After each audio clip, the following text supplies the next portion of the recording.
You are the creator of you. You are the creator of you in your moment, you in your conversations, you with the security guard, you with the strangers, you with your friends, you with your lovers. You are the creator of you. You are the creator of you. You are the creator of your manifestations, moment by moment by moment by moment by moment, and you've got control of that. So something happens that gets your attention, and because it has your attention, and it doesn't have the attention of your source. Did you get that?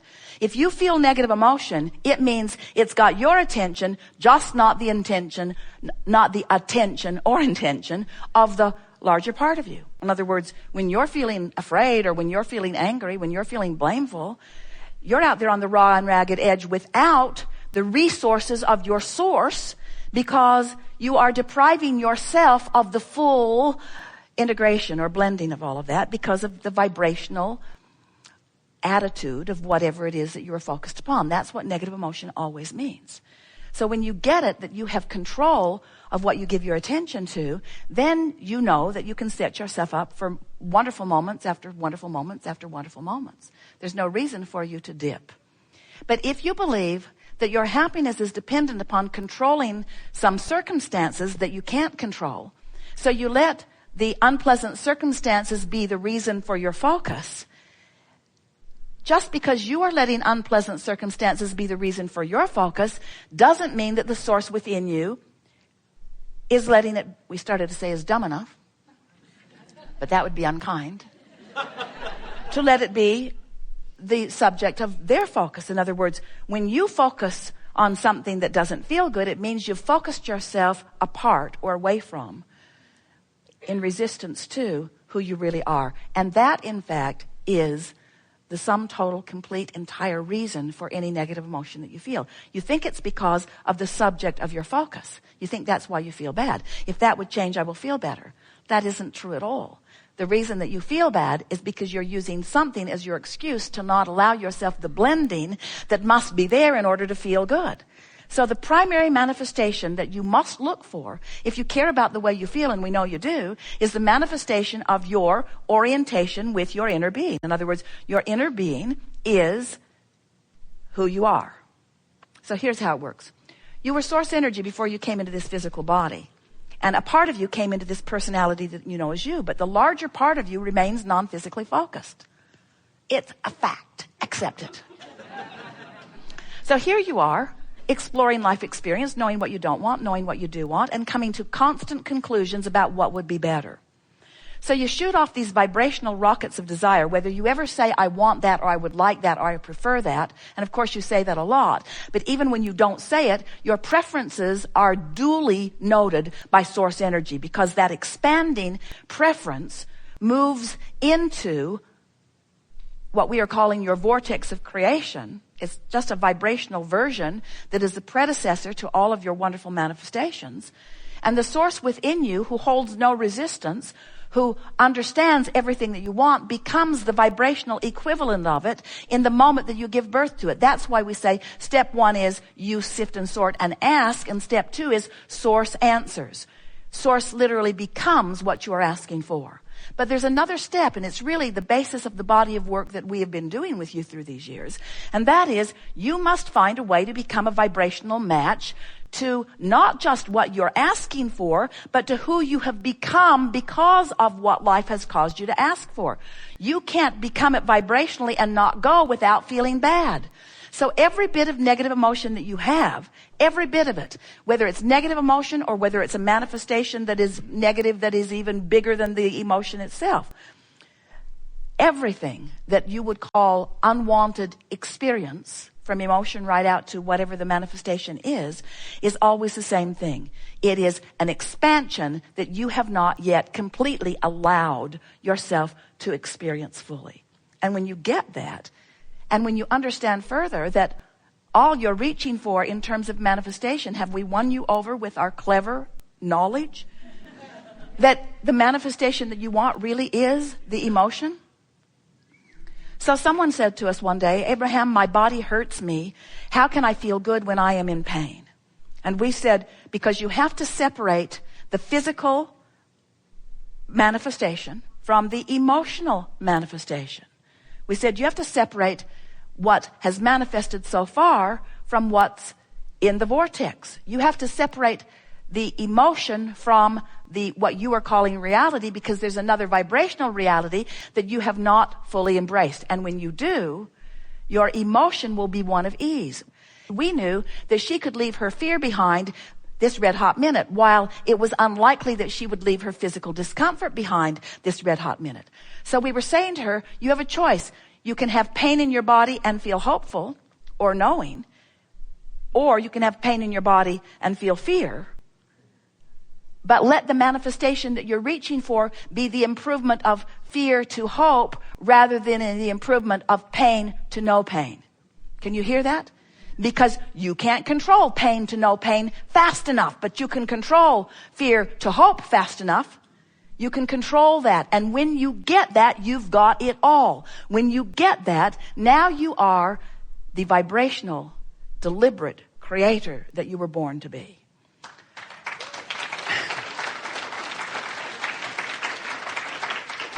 As Esther and Barbara were coming through the airport in San Diego, they came to the security check, and it seemed to be all blocked up. It was a small one, but it was still not moving. They were in the flyby lane at Southwest, and so they just sort of sailed by a lot of people. But then they came to the place, and the man took Barbara's and let her through, and then went like this to Esther. And Esther said, oh no, you have to let me go with her, because she has to help me with my stuff. Because Esther has 14 things in her carry-on bag that all have to be taken out and inspected carefully, because they are dangerous things. Then Barbara said to him, oh, please let me go without her.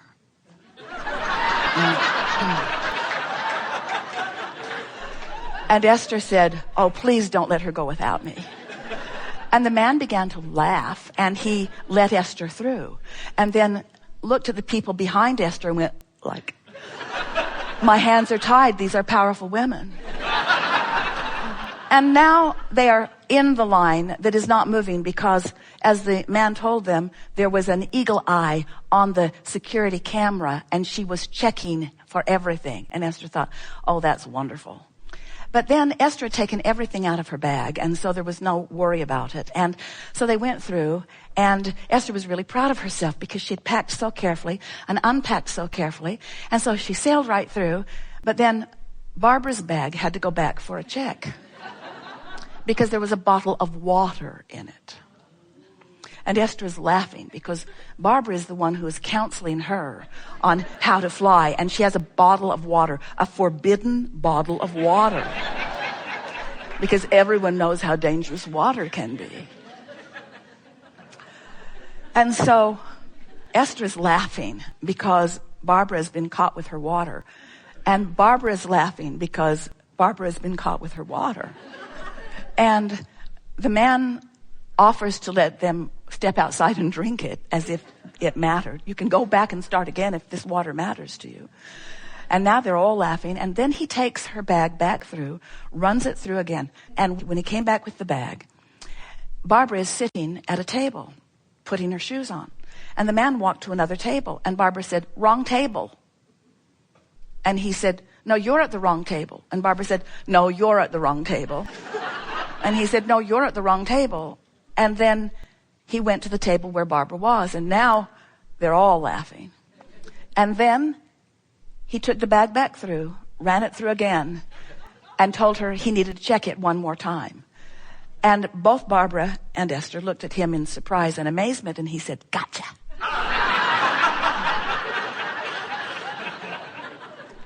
And as they moved on through, they couldn't stop laughing, and Esther couldn't stop noticing the amazing fun that they had had at a place that is usually no fun at all. In other words, that's a manifestation. It's a manifestation. What you're living in any moment is a manifestation. Manifestations surrounding you. The people you meet, manifestations. The way they play with you or not, manifestations. The way you feel as you move through your day, manifestations. Your life is unfolding, manifestation, manifestation, manifestation, manifestation. And it keeps moving. Have you noticed? There it went again, there it went again, there it went again, there it went again, there it went again. So you have constant personal control over the manifestation of your moment. And what trips you up often is you're looking long term where you have not enough power or not enough clarity, and letting the future, to which you have not enough answers right now readily available to you, concern you, where if you would just be present in the moment and be aware of the manifestation that's happening now and adjust your vibration accordingly. In other words, that little bit of fun got more fun started, and now they come to a place where there are two seats but not together. And what's sitting in the seat that is between the seats is a magazine and a cell phone. And so Esther is thinking, well, I'll sit on this side of the magazine and the cell phone, and Barbara can sit on the other side of the magazine and the cell phone. But Barbara is thinking, that's ridiculous. I'm going to move the magazine and the cell phone. So she did what Esther thought was a forbidden thing. She touched someone else's things and moved it to another seat and explained to the man who had told them that someone had been sitting there, well, now he sits here.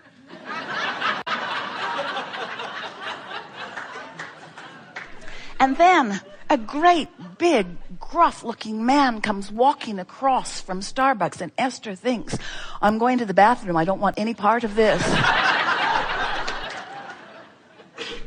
And as he comes to his telephone, which has clearly been moved, Barbara said, we moved you. And he said, you were so gentle, I didn't even feel it. And Esther began to realize that now the momentum of fun was started. There was no ending to what the day was going to provide. In other words, you just can't get into a place where you're feeling good, where you're loving the people of your planet, where the people who want to play with you are coming to you. You just can't get on that sort of vibrational roll without acknowledging these are manifestations. And what we want to call your attention to is that the most significant manifestation of all. Have you been listening to us for a while? Some of you have for a very long while.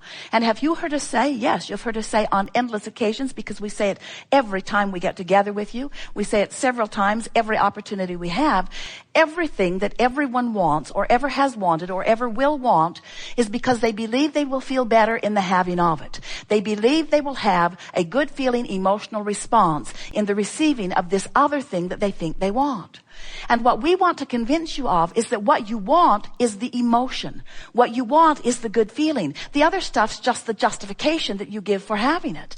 In other words, I want prosperity because I will feel better, and I want a lover because I will feel better, and I want this because I will feel better. I want everything that I want because I believe I will feel better in the having of it, and I believe I will not feel good in the absence of it. But it is the emotion that is the primary manifestation. Hear that. Your emotion is your primary manifestation. And if you can hear that, if you can leave with that today, if you can know it in the way we know it, then you will have control of the only manifestation that matters, which is the way you feel. And when you get control of that one, you've got control of every other manifestation. You've got control of financial manifestations, of physical manifestations, of relationship manifestations, of worldwide manifestations, of weather manifestations. You have control of every other manifestation if you deal with the only manifestation that matters, which is, how am I manifesting in this moment? Which means, oh, hear this. It's the first time we've said it this well. Oh, we forgot. No, we didn't forget. How much of me am I allowing to manifest here and now? How much of me is playing with you now? How much of me are you getting? Are you getting the pinched off version because I'm choosing something that bothered me last night and that I worried about? Am I choosing something that only allows a little bit of the manifestation of me to be here so you get the raw, ragged edged, unretold version of me? Is that the manifestation that you're getting of me? Or are you getting the full-blown, tuned in, tapped in, turned on source energy manifestation of me? That's the manifestation.